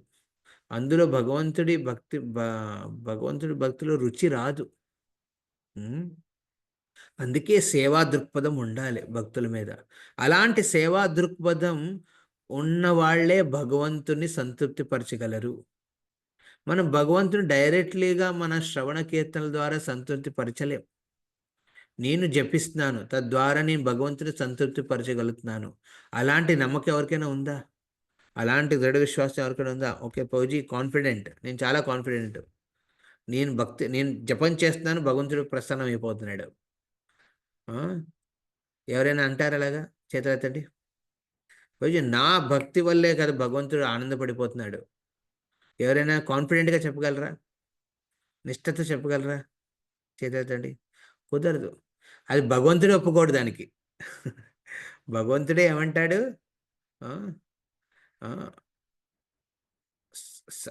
అన్ని దేవతల్లో విష్ణు ఆరాధన శ్రేష్టమైనది. కానీ విష్ణు ఆరాధన కన్నా విష్ణు భక్తుల ఆరాధన సర్వశ్రేష్టమైనది. ఇది స్వయంగా మహాదేవుడు పార్వతికి వర్ణిస్తాడనమాట చిత్రకేతు వాఖ్యానంలో. భగవంతుడి భక్తి కన్నా భగవంతుడు భక్తుల మీద శ్రద్ధ ఎంతో సంతృప్తినిస్తుంది భగవంతుడికి. సో భగవంతుడు సంతృప్తిపరచాలని ఏం చేయాలండి? మనం భక్తుల మీద శ్రద్ధ పెంచుకోవాలి ముందు. ఆ శ్రద్ధ పెంచుకున్న భక్తుల తరపున మనకి సేవా దృక్పథం ఉండాలి. ఆ సేవా దృక్పథంతో సేవ చెయ్యాలి అన్నమాట. చాలా చోట్ల సేవ చేస్తాం, కానీ ఆ సేవా దృక్పథం ఉండదు, యాటిట్యూడ్. ఓకే, వాళ్ళని ప్రశంసించాలి, వాళ్ళని సంతృప్తి పరచాలనే ఉద్దేశం ఉండదు. ఏదో నాకు అవకాశం దొరికింది, నా టాలెంట్ చూపించుకోవాలనే ఉద్దేశంతోనే చాలామంది ఉంటాం. కానీ ఎప్పుడైతే ఓకే గురుగారు ఇలా అన్నారు, ప్రభువులు ఇలా అన్నారు, మాతాజీ ఇలా చెప్పారు, సరే ఆవిడ సంతృప్తి కోసం నేను చేస్తాను అని ఒక్క ఆలోచన ఉంటే భగవంతుడు ఎంతో ఆనందపడతాడు. దీన్ని ఉద్దేశించి నేను 2-3 స్టోరీలు చెప్పి ఇవాళ క్లాసు కంక్లూడ్ చేస్తాను. ఇది శ్రీ సంప్రదాయంలోని రామానుజాచార్యుల్ని ఉద్దేశించి ఒక అద్భుతమైన ఒక లీల వర్ణించబడినది. శ్రీ సంప్రదాయంలో వైష్ణవ సేవని ఒక ముఖ్య సిద్ధాంతం కింద గ్రహించారు. ముఖ్య ప్రిన్సిపల్ అన్నమాట అది వాళ్ళకి. ఏంటంటే అది వైష్ణవ సేవ. భగవంతుణ్ణి మీరు సంతృప్తి పరచాలంటే వైష్ణవ సేవే మార్గం. ఎలాంటి వైష్ణవులండి? ఏ వైష్ణవులైతే తమ జీవితాన్ని భగవంతుడి నామరూప గుణలీలల కోసం ధారపోసారో, సమర్పించుకున్నారో అలాంటి భక్తులకు సేవ చేయడం. సేవ చేసేటప్పుడు కూడా సేవా దృక్పథం ఉండాలి అందులో. ఒకసారి కాంచీపురణ వరదరాజుడికి విశేషంగా శ్రీ సంప్రదాయంలో 3 ముఖ్య విష్ణు ఆరాధిత విగ్రహాలు ఉన్నాయండి. ఒకటి తిరుపతిలో శ్రీనివాసుడు, 2 కాంచీపురంలో వరదరాజుడు, 3వది శ్రీరంగంలో రంగనాథుడు. శ్రీనివాసుడు, వరదరాజుడు, రంగనాథుడు, ఈ 3 ముఖ్య విష్ణు విగ్రహాలు అన్నమాట. శ్రీ సంప్రదాయంలో పూజించబడినవి. అలా కాంచీపురంలో వరదరాజుడికి సేవ చేసే ఒక ఉత్తమ భక్తుడు ఉండేవాడు. ఆయన పేరు కాంచీపూర్ణ. రోజు ఆయన వెళ్ళి కావేరి నది నుంచి నీళ్లు తీసుకువెళ్ళి వరదరాజుకి సేవలు అందిస్తూ, తర్వాత ఆయనకి శ్రీనివాసుడు కొండ మీద ఉంటాడు, రంగనాథుడేమో శ్రీరంగంలో ఉంటాడు. ఆయనకి ఐశ్వర్యాలతో సేవ చేస్తారు. కానీ వరదరాజుడు మాత్రం ఎండ ఎక్కువ ఉన్న చోట ఉంటాడనమాట, కాంచీపురం. అక్కడ ఆయనకి రెగ్యులర్గా ఏసీ సర్వీస్ ఇవ్వాలన్నమాట. ఎయిర్ కండిషన్ ఫ్యాన్ సర్వీస్ అనమాట. ఆ ఆ ఫ్యాన్ సర్వీస్ ఎవరు ఇచ్చేవారండి? కాంచీపూరణ రెగ్యులర్గా ఇచ్చేవాడు అనమాట. రోజు బిందులో నీళ్ళు తీసుకొచ్చేవాడు. ఆ, విసురుకన్నా ఉదుతూ ఆ, వీస్తూ భగవంతుడికి భగవంతుడితో మాట్లాడేవాడు అనమాట అన్ని విషయాల గురించి. అలా ఆయన ఎంతో ప్రసిద్ధి చెందాడు అక్కడ కాంచీపురంలో, కాంచీపూరణ. ఆ, అలా ఒకసారి ఆయనకి ఏదో సేవ చేసే ఒక ఉద్దేశంతో ఒక వ్యక్తి వస్తాడు. వచ్చి, కాంచీపూరణ, మీరు ఇంత అద్భుత సేవ చేస్తున్నారు వరదరాజుకి, నేనేమైనా సహాయకారం ఇవ్వనా అని అడిగినప్పుడు, వద్దు వద్దు, నా సేవ ఇది. ఈ సేవ చేయకపోతే నా జీవితంలో చేయడానికి ఏమి లేదు. చూడండి ఆలోచన ఎలా ఉందో. ఈ సేవ లేకపోతే నాకేం ఉండదు. నేను జీవించడానికి ఒక ఒక ఒక పర్పస్ ఉండాలి. ఆ, ఉద్దేశం ఉండాలి. ఆ ఉద్దేశం ఏంటి? భగవంతుడి సేవ. ఈ సేవే నువ్వు తీసుకెళ్ళిపోతే నేను ఇంకేం చేస్తాను? నేను బతుకుండడం లాభం ఉండదు ఇంకా. ఈ సేవని తీయకు. సేవ తీసావంటే నా ప్రాణం పోయినట్టు. అలాంటి ఆలోచన ఎప్పుడైనా వచ్చిందండి మనకి? సేవ లేకపోతే నా ప్రాణం పోయినట్టు. అదండి భక్తి. అప్పుడు అతను అంటాడనమాట, మీ సేవ తీసుకోను కాంచీపూర్ణ, మీకు సహకరిద్దామని, మీ సేవలో సహకరిద్దామని ఉద్దేశంతో వచ్చాను. ఇది మెయిన్ ప్రిన్సిపల్గా ఉండాలన్నమాట. మన జీవితంలో కూడా మనం ఏం చేసినా భక్తుల సేవని తీసుకోకూడదు. వాళ్ళే చేద్దాం, ఆ సేవ నాకు రావాలి, మరి ఈవిడ మాల సేవ చేస్తాను, ఆ మాల సేవ నేను తీసేసుకుంటాను, ఆవిడ ఎందుకు సైడ్ అయిపోండి, లేకపోతే పుష్ప సేవ వాళ్ళు చేస్తారు, లేకపోతే వంట సేవ అని అది నాకు కావాలి. కాదు, మనం సేవ చేసే వాళ్ళకి సహకరించాలి. అలాంటి దృక్పథంతో ఉండాలి మనం. అలాగే ఏమైందండి, ఈ భక్తుడు చాలా విన్నపించిన తర్వాత అప్పుడు కాంచీపురం ఓకే అంటాడు. సరే, నువ్వు బిందెలో నీళ్ళు తీసుకురా. ఓకే, నేను రాత్రి మళ్ళీ వెళ్ళేటప్పుడు నాకు చీకటిగా ఉంటుంది కదా, అక్కడ నాకు వెలుతురు చూపించిన టార్చ్ ద్వారా చూపిస్తూ ఉండు నువ్వు. సో ఆ సేవ చేస్తూ ఉన్నాడనమాట. అలా కొన్ని నెలల పాటు చేశాడు. తర్వాత ఒకసారి కాంచీపురం అడుగుతాడనమాట, కాంచీపూర్ణ, నేను ఇంత సేవ చేస్తున్నా కదా నీకు, నేను విన్నాను నువ్వు భగవంతుడితో రెగ్యులర్గా మాట్లాడతావట కదా, వరదరాజుడితో. ఒక్కసారి అడుగుతావా వరదరాజుడిని, నా ఈ జీవిత మీకు ఇలా సేవ చేస్తూ నా జీవితాన్ని గడుపుతాను, అలా గడిపిన పిమ్మట మరణాంతరం నేను ఎక్కడికి చేరుకుంటానని ఒక్కసారి అడుగు నీ మాటల్లో వరదరాజుడితో. అలా కాంచీపురం ఆ రోజు విసురుకన గాలికి వీస్తూ వీస్తూ అడుగుతాడనమాట వరదరాజుని, వరదరాజా, నాకు సేవ చేయడానికి ఒకడు వచ్చాడు. అచ్చా, ఎవడు వాడు అడుగుతాడు వరదరాజుడు. అదే ఒక భక్తుడు మీ సేవ కాదు నా సేవ చేస్తాను ఉద్దేశంతో వచ్చాడు, నాకు అర్థం కాలేదు ఎలా హెల్ప్ చేయాలో, నేను ఇప్పుడు వృద్ధాప్యలో ఉన్నాను కదా, ఏదో ఒక సేవ అవసరం ఉంటుంది, అందుకే కొంత నాకు బిందులో నీళ్ళు తీసుకురమని చెప్పేవాడిని. అలా తీసుకొస్తాడు. రాత్రి నన్ను మళ్ళీ టార్చ్ పెట్టుకొని నన్ను ఇంటికి తీసుకెళ్తాడు. ఓకే, ఏంటి నీ ప్రశ్న ఏంటి అడిగితే అతను అడిగాడు, ఈ జీవితాంతం ఈ విధంగా సేవ చేస్తాడట, ఈ జీవనం అయిన తర్వాత మరణాంతరం ఏమవుతుంది వాడితో? ఇమ్మీడియట్లీ వరదరాజుడు కళ్ళు పెద్దవైనాయి. కాంచీపూర్ణ, నీకు సేవ చేసేవాడికి ఎలాంటి లాభం వస్తుందో తెలుసా నీకు? అసలు నువ్వు ఒక ఉత్తమ భక్తుడివి, నీకు ఇలాంటి సేవ రెగ్యులర్గా చేస్తూ నిష్ఠతో జీవితాంతం చేస్తాడంటున్నాడు. అలాంటి వాడు నాకు ఎంతో ప్రియమైన వాడు.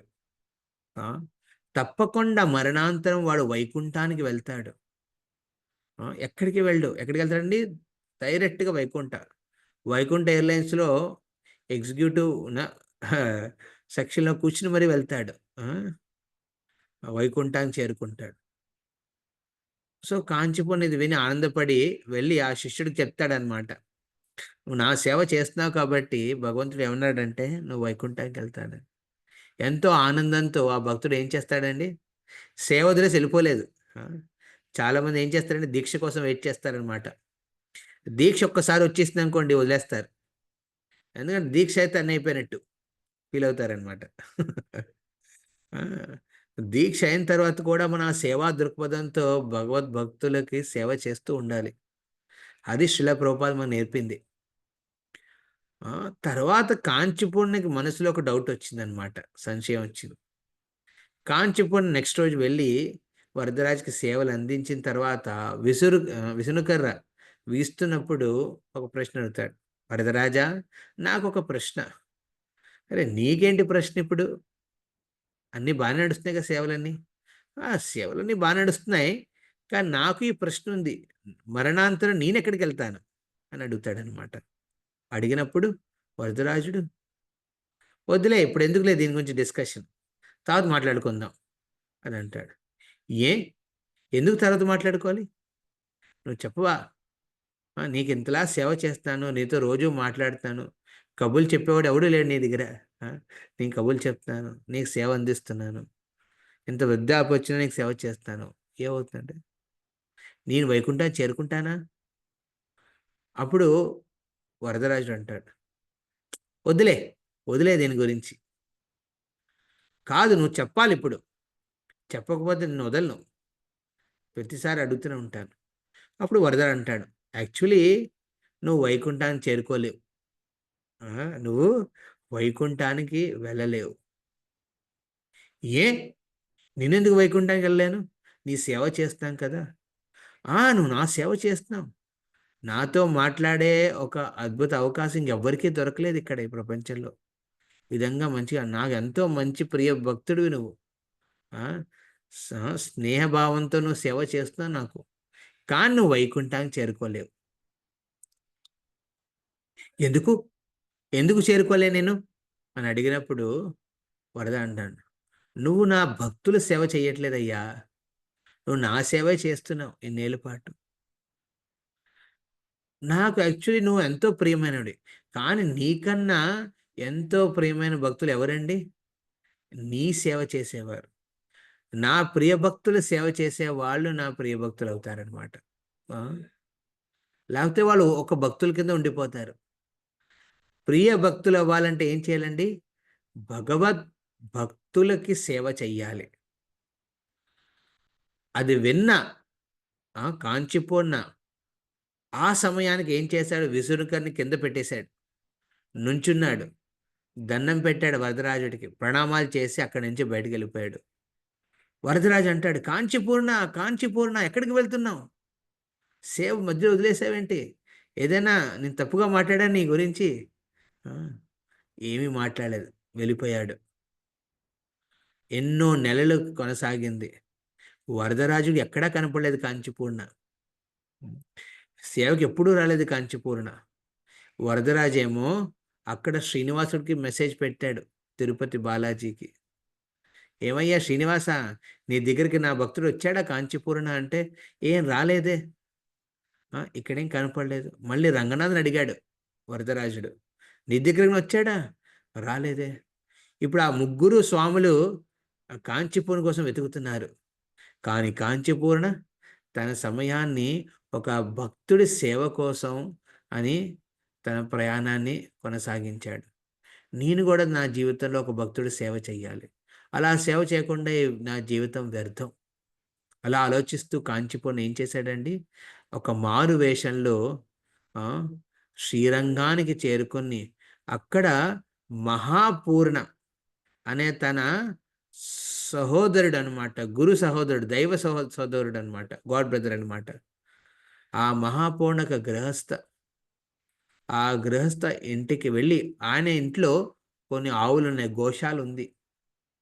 ఒక మారు వేషంలో వెళ్ళి, ఏమయ్యా మహాపూర్ణ, నా జీవితంలో ఏది లేదు, నేను ఒక అనాథ కింద ఉన్నాను, నేను ఒక అనాథుణ్ణి, నన్ను మీరు కొంచెం సేకరిస్తే, సహధరిస్తే, నాకు కొంచెం షెల్టర్ ఇస్తే నేను మీ ఆవులకి సేవ చేసుకుంటూ ఉంటాను. భక్తులు కదా, దయ చూపిస్తారు.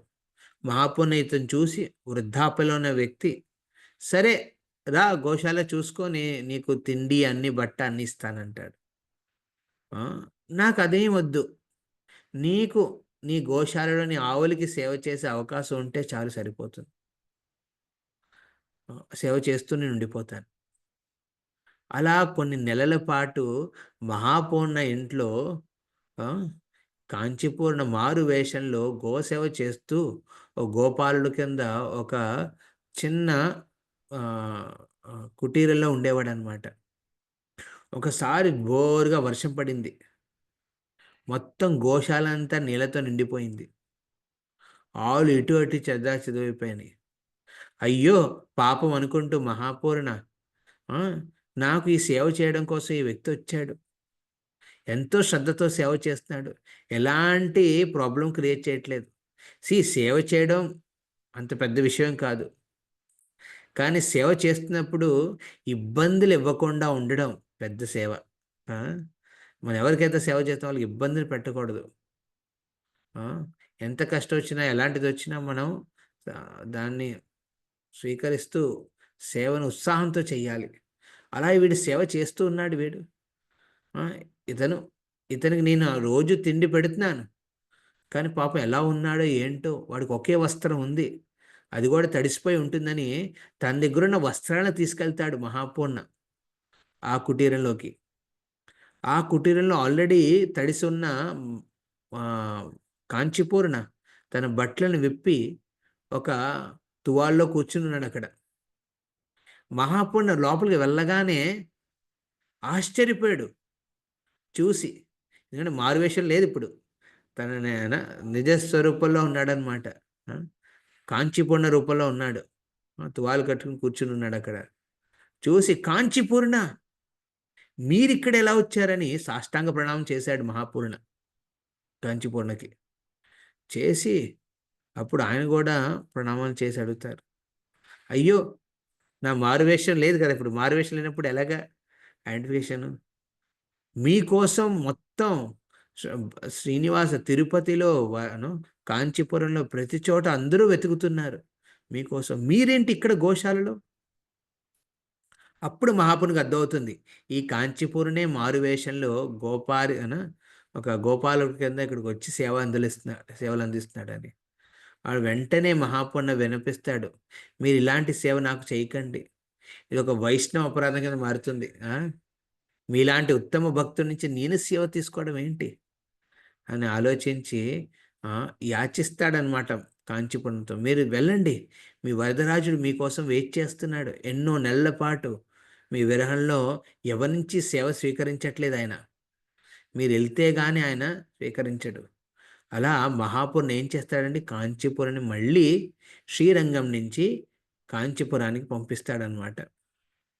అలా కాంచీపూర్ణ వెళ్ళి తన తలని కింద పెట్టుకుంటాడు. ఎందుకంటే 6 నెలల పాటు భగవంతుడు ముఖం చూడలేదు, సేవ చేయలేదు. ఏం చేశాడు 6 నెలల పాటు? తన అర్హతను పెంచుకున్నాడు అనమాట. అర్హత ఏంటండి? మహత్సేవయ, భక్తులకు సేవ చేయడం.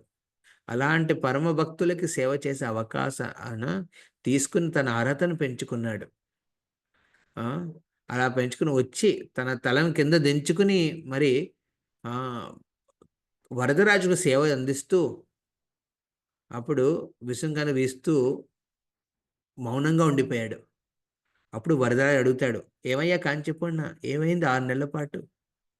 నేను ఇప్పుడే విన్నాను, నువ్వు అక్కడ మహాపూర్ణకి ఎంతో మర్యాదతో సేవలు చేశావని, ఆయన ఎంతో సంతృప్తి పరిచావని. తప్పకుండా నువ్వు కూడా ఈ జీవన అంతిమంలో వైకుంఠానికి వెళ్తావు, నా సన్నిధికి చేరుకుంటావు అని అక్కడ వరదరాడు స్వయంగా కాంచీపూర్ణకి వ్యక్తం చేస్తాడనమాట. ఇది మనం అబ్జర్వ్ చేయాల్సిన ఈ లీలలో ముఖ్య అంశం. వైష్ణవ సేవ చేయడం వల్లే మనం భగవంతుని సంతృప్తి పరచగలం. Lord is more pleased when he sees that his servants are properly respected. ఎప్పుడైతే భగవంతుడి భక్తులకు మనం మర్యాదలతో పాటు సేవా దృక్పథంతో సేవ చేస్తామో అప్పుడు భగవంతుడు చాలా ప్రసన్నం పొందుతాడు. ఈ అంశాన్ని భగవద్గీతలో 18వ అధ్యాయంలో 69వ శ్లోకంలో భగవంతుడు స్వయంగా చెప్తాడు, నచ తస్మాన్ మనుష్యేషు కశ్చిన్మే ప్రియకృత్తమ భవితా నాచ మే తస్మాత్ అన్య ప్రియతరో భువి. ఇంకెవరు ప్రియమైన వాళ్ళు కాదు నాకు. నచి తస్మాన్ నచి తస్మాన్ మనుష్యేషు కశ్చిత్ మే ప్రియకృత్తమా. వాళ్ళకన్నా నాకు ప్రియ భక్తులు ఎవ్వరూ కాదు. ఎవరండి? నచమే తస్మాత్ అంతర్ ప్రియతరో వి. No servant. ఎవరండి వాళ్ళు? ఎవరైతే భగవంతుడి యా ఇదం పరం గుహ్యం మద్భక్తేషభిధాయశతి భక్తిం మహి పరాం కృత్వా మాం ఏవైష సంశయః. ఎవరైతే ఈ పరమ గుహ్యమైన ఈ భక్తి నామ రూప గుణ లీలల గురించి వర్ణిస్తారో ఎవరి ముందండి? మిగతా భక్తుల ముందు. అలాంటి భక్తులు నాకు ఎంతో ప్రియమైన వాళ్ళు, ఇందులో ఎలాంటి సందేహం లేదు అని స్వయంగా భగవంతుడే భగవద్గీతలో 18వ అధ్యాయంలో చెప్తాడనమాట, లాస్ట్ కన్క్లూడింగ్. అలాంటి అవకాశం మనందరికీ దొరికింది. ఏంటండి? శ్రీల ప్రభుపాదుల వారు ఉత్తమ భక్తుడు. శ్రీల ప్రభుపాదుల వారు కృష్ణుడికి ఎంతో ప్రియమైన వాడు. అందుకే కృష్ణ కృపామూర్తి అని అంటాం. కృష్ణ కృపామూర్తి. ఈ ఉత్తమ భక్తుడు, అలాంటి ఉత్తమ భక్తుడికి సేవ చేసే అవకాశం మనకి ఈ ఇస్కాన్ సంస్థ ద్వారా దొరికింది. అందులో ఏంటంటే డైరెక్ట్గా ప్రభుపాద సేవ చేస్తున్నాం మనము కాదు. దానికన్నా ఉత్తమైన సేవ ఏంటంటే ప్రభుపాదుని అనుసరిస్తూ ఆయన అడుగుజాడల్లో నడిచిన భక్తులకి మన సేవ చేస్తున్నాం. అలా భక్తులకి అలాంటి సేవ చేసే అవకాశం మనందరికీ వచ్చింది. అందుకే మనం ఆధ్యాత్మిక జీవితంలో మనం బాసానుబాస్ అవ్వం అన్నమాట. ఏమవుతామండి? దాసానుదాస్. అది మన మెయిన్ పొజిషన్ అన్నమాట. మన దాసుడికి దాసుడై ఉంటామన్నమాట. బాహ్య ప్రపంచంలో భౌతిక ప్రపంచంలో బాస్కి బాస్ అయి ఉండాలి, అప్పుడే ప్రగతి పొందినట్టు. ఆధ్యాత్మిక జీవితంలో దాసుడికి దాసుడై ఉంటేనే మనం శాశ్వతంగా సంరక్షణలో ఉంటాము. అదేవిధంగా భగవంతుణ్ణి సంతృప్తి పరచగలము. హరే కృష్ణ కృష్ణ కృష్ణ హరే హరే, హరే రామ రామ రామ హరే హరే. గంధరా శ్రీమద్ భాగవతంకి జై.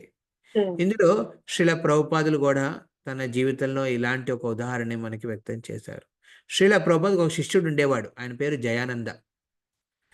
ప్రతి ఏటా రథోత్సవంలో రథం మీద ఆయన పిక్చర్ ఉంటుంది, జయానంద ఠాకూర్. ఆయన ప్రభుపాదుల కోసం ఒక మందిరాన్ని, ఒక కేంద్రాన్ని ఆయన మేనేజ్మెంట్ చూసుకునేవాడు. డబ్బులు ఉండేవి కాదు. ఏం చేసేవాడండి?